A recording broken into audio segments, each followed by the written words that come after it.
In the famous words of Elsa Majimbo, it's a pandemic.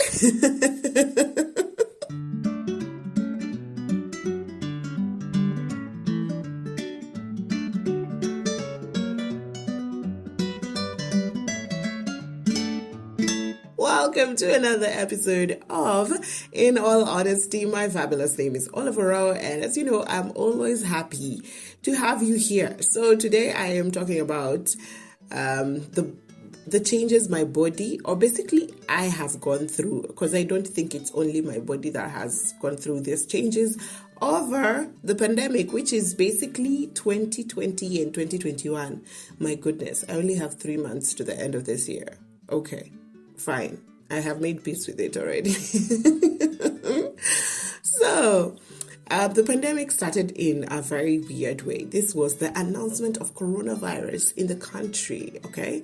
So, I remember that, I think it was the 5th or something. That week, we we usually have like a mixer for clients. So, I had attended that on Thursday. And then Friday, I think we were at the office and everyone was just doing what they wanted to do. And yeah, that's when the announcement came in. You guys need to work from home. And that was the last of seeing people or the last of normalcy. But we didn't know what was ahead of us. So basically how it began, I'm those people who was never prepared for the pandemic.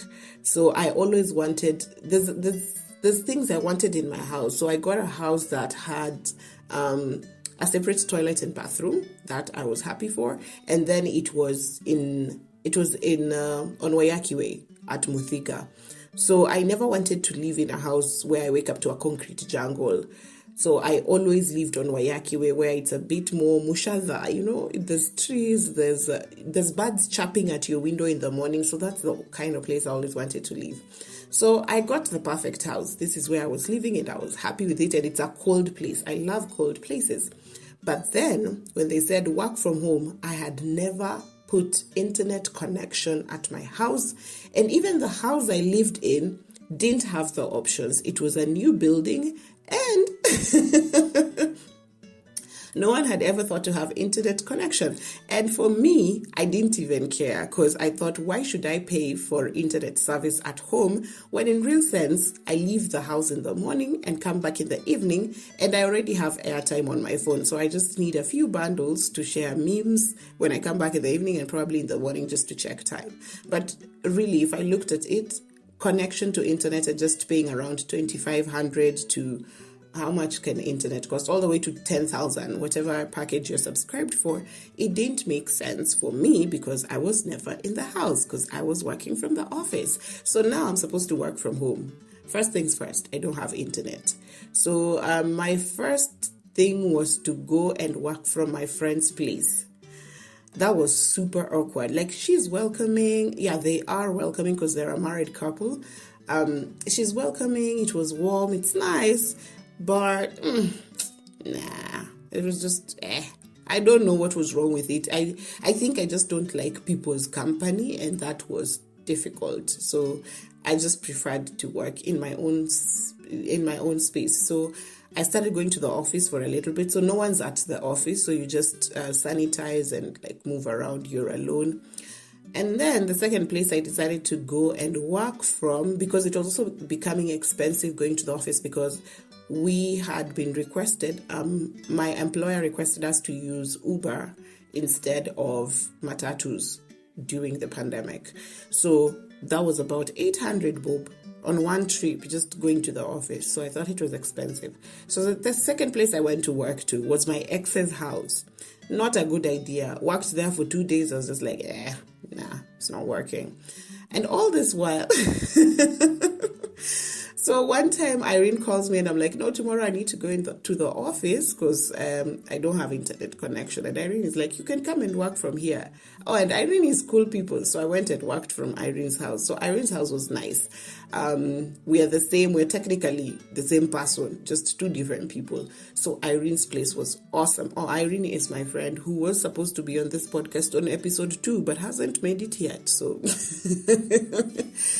So with Irene, I technically lived with her for about, was it 2 months? Yeah, technically, because it got to a point where we only go and check up on my house, like on a Tuesday or a random Saturday. We're like, let's go check up if your house still exists. So we go, we check, we pick a few things, we come back to her place.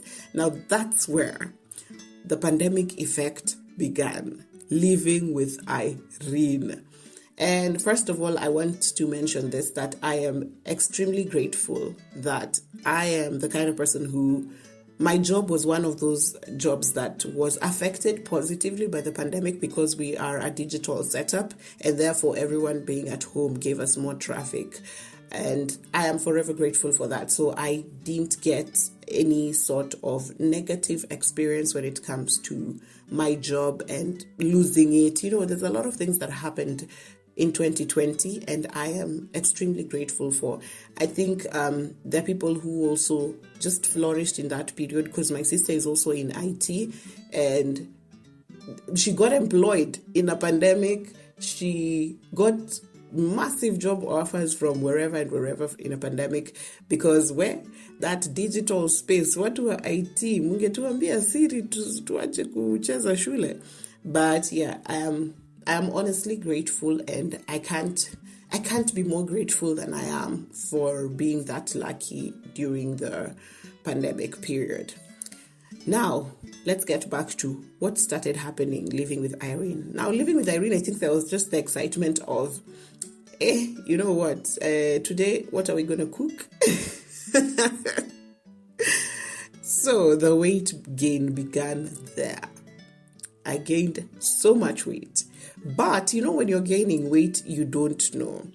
So how did I know that I'm starting to gain weight? This was after I had even moved out. There's a point where Irene now moved out to another house, and I moved into another house. That's how we went into different separate towns. So this is when normalcy has started to resume, and I wear my clothes and my clothes can't fit. And I'm just like, okay. And it's not like it's not fitting for you're struggling to put it on. It's not fitting in that this, my friend, you're not wearing those pants today, So the weight gain was interesting because I didn't know how to deal with it. I've never gained weight very fast. I've always wanted to gain weight, but I didn't see it coming. I hadn't prepared for it. So now my closet has to change. But I'm not in a hurry because, again, there's nowhere we are going. So I can always wear deras and funga lesos. I don't care. So the weight gain was, I'm not sure whether to place it in the good or the bad. But the weight gain for me, I always wanted to gain weight because I wanted to look good in those. I don't know, guys, do you know how big girls look good in things, in clothes? That's what I was going for. But then the weight gain, I think, came. I think the problem was where I gained the weight. So I could see what is it called? Is it the flaps at your back? Those fat rolls. Yeah. Those ones came. And then my tummy, also I gained some fat around my tummy. And my hips got lost. My hips got lost from my waist. That's also something. And the winner, the one that takes it home for weight gain, are my arms. So now if I'm going anywhere to shop for anything, I have to first fit my arms in it. And I knew this arms thing was going to come because my mom has it. I think 2 of my sisters also have arms. Yeah. And then my cousins have it from my mom's side. So it was something that I knew was coming, but I just didn't anticipate it. So those first times when I was buying some clothes, you come home with a nice fitting clothes, but then you try out your arm and you're just like, wow, it's not going to go in. Some of my favorite coats, they had to go because, it's not fitting.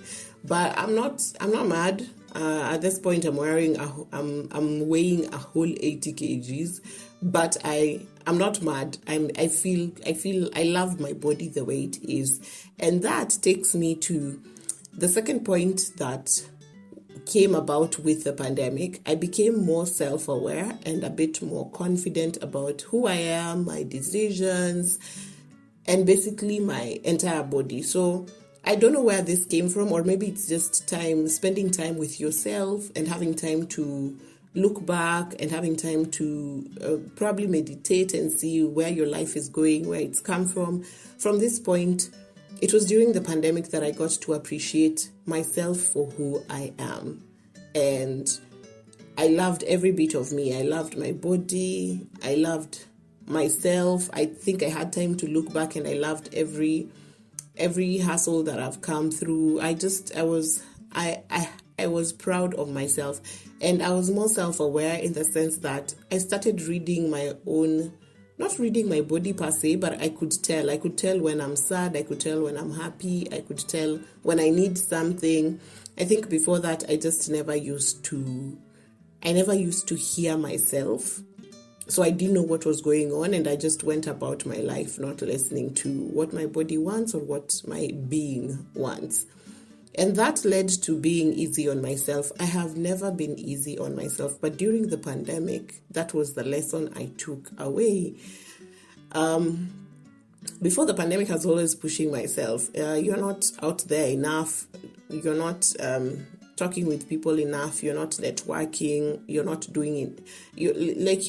You always felt like whatever you're doing wasn't enough. And I don't know where that feeling would come from, because in all honesty, looking back, I was a hard worker. I used to work so much. But then over the pandemic, I think I just took a chill pill and looked back and thought, my friend, even if you want to go and network, where are you going to network? Go on LinkedIn. So at the end of the day, it taught me that I'm enough. And I became easy on myself. On days when I feel like my mental state has refused, I can take a rest, and the next day I'll wake up and compensate for it. So I really became easy on myself. There are schedules I used to have and use, like on the 3rd, I need to pay my bills, I need to go to the grocery store and pick this and pick that and stock the fridge and do that. Over the pandemic, I was just like, I'll go when the tissue finishes, because that's what is usually the motivate. So I didn't find myself trying to stick to these schedules that I usually had that were extremely perfectionist.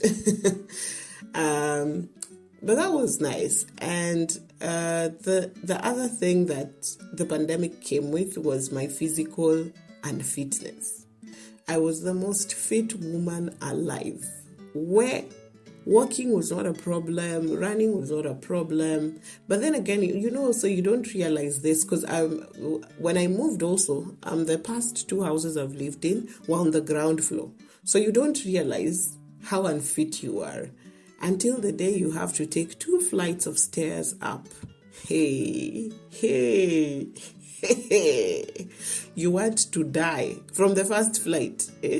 You want to cry and die, and your knees have refused. So that was also something that I realized came with the pandemic. So there's a time I tried the gym. I got tired, I left it. And at this point now, I walk to the office and come back. So I decided to just go back and work from the office. No one is at the office, but it's a walking distance from my place. That's around 4.6 kilometers, guys. So it's not a walking distance for everyone, just for people raised in Eldoret. So now I walk to the office and back. That's about that's a lot of kilometers. That's around 9 kilometers a day.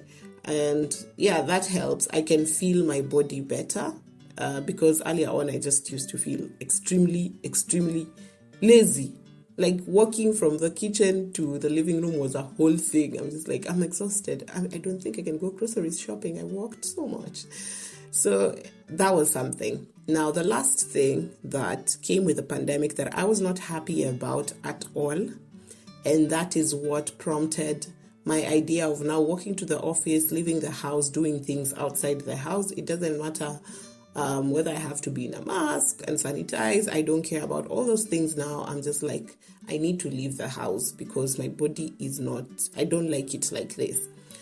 So the last thing that came with the pandemic that I did not like at all were my periods. So I was one of those blessed people, God's favorite.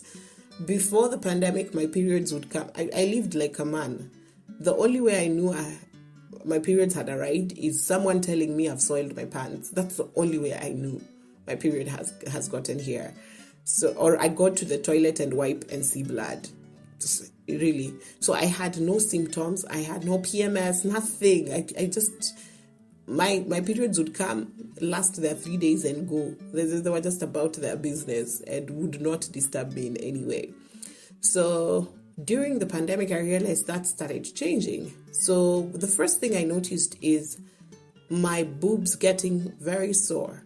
Not very, but I fear pain. So anything that's a bit painful, I just want to cry. So my boobs got sore before I got to realize that it's my boobs are an indicator of my periods coming. I didn't know. I just thought, what's that? And then you're thinking, should I go in for breast cancer screening? Those such things. But then, I don't know. You keep ignoring them because after 3 days, your period starts and then the pain goes away, right? So it happened a couple of times, and then I came to the conclusion. I'm just like, so this is the sign that my periods are. Oh, okay, now it makes sense. The other thing was food cravings. And this I had never had in my life. I could wake up any day and eat anything. So unless I'm having a hangover, I never used to have those, today I want meat. No. Food cravings are the worst because I'm imagining, what if I could not afford my cravings? Because there are days I wake up and I specifically want chicken in chicken. It can't be KFC chicken. It can't be any other chicken. I don't care whether you've made it at home with love. I want chicken in chicken.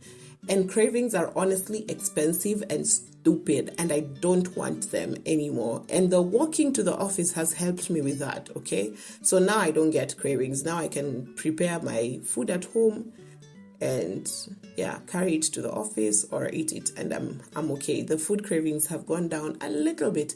But what is happening now is that during the second day of my period, it's horrible. Second day of my period, these cravings hit hard. And like the last one, my last period, in the middle of the freaking night, I think it was like 2 a.m. or something. I couldn't sleep the whole night because I was badly craving crisps, and it's lemon chili flavor, specifically tropical heat.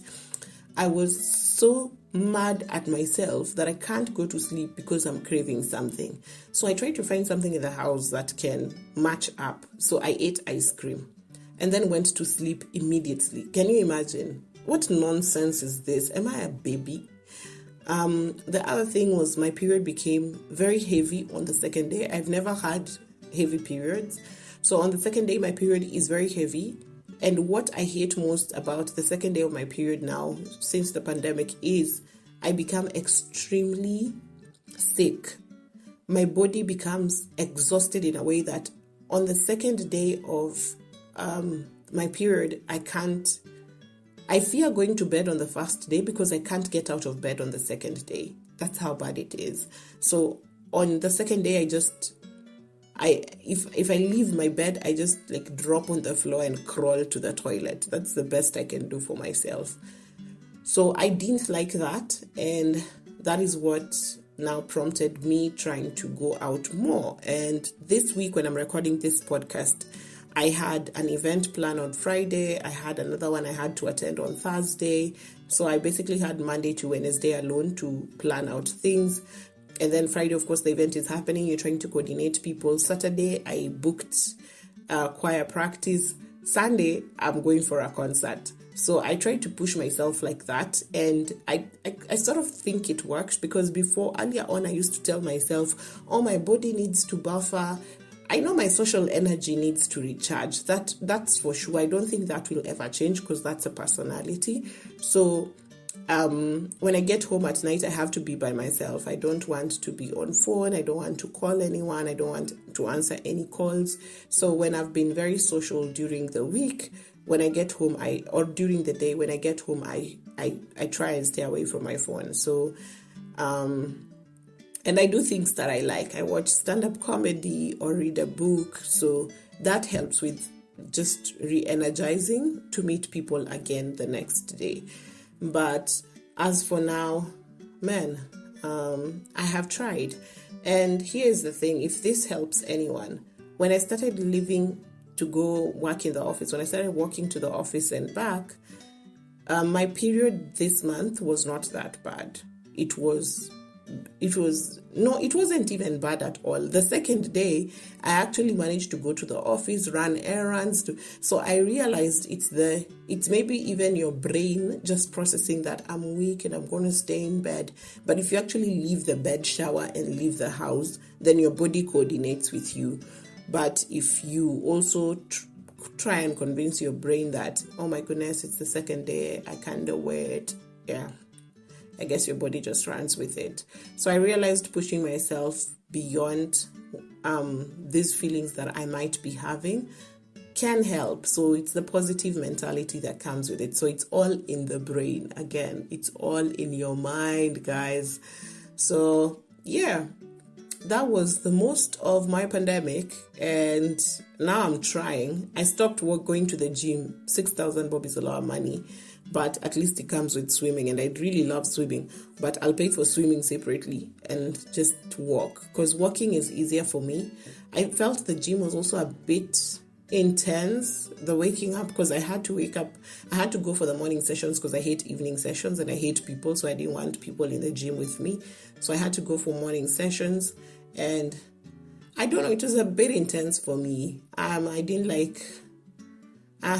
It was just something there. I was just like, no, really. I can walk, and walking helps. So here we are. Things are starting to open up. I'm glad. And I can't wait to see everyone vaccinated and everyone living their best life so that we can just go back to normalcy. I really hate wearing masks. That is, for one, I have to say, I hate it. I do, because we have to stay safe and keep the people around us safe. I hate wearing masks. I love the idea of washing hands everywhere I go. I really love that. I always have like a small Remis in my bag. So I love that I can find a water point at any point on the street and wash my hands. I really love that. I don't like the idea of sanitizer because it feels weird to just put sanitizer on top of dirty hands. So I like the washing of hands better. And social distancing, I love social distancing. Man, I am just happy that I don't have to be in close proximity with any living thing. Yes, I'm very happy about social distancing. What else about the pandemic did it come with that I liked? Now, PSVs are carrying full capacity. That's why I walk a lot. I'm just usually like, you know what? I'm not going to be in the ghetto and sit here with 14 other people. Let me walk. Yeah, so the pandemic hasn't been really bad. On me, it hasn't. And as I mentioned, I'm really, really grateful. I'd like to know your experiences with the pandemic. What happened? What are the lessons you took out from? What are the bad things? What are the good things that happened? And in retrospect, did you learn anything that you think you can carry with you throughout your life? Let me know. Drop it in the comments section. Hit me up on my DMs, Orawo, Olive, Orawo, anywhere. Unless you want to listen to the podcast on Mdundo, then it's In All Honesty. Just search for it on Mdundo and you can get to listen to it there. There you can stream and download for free. Okay. But until next episode, I love you, but I gotta leave you. My fabulous name is Oliver Rao. Bye.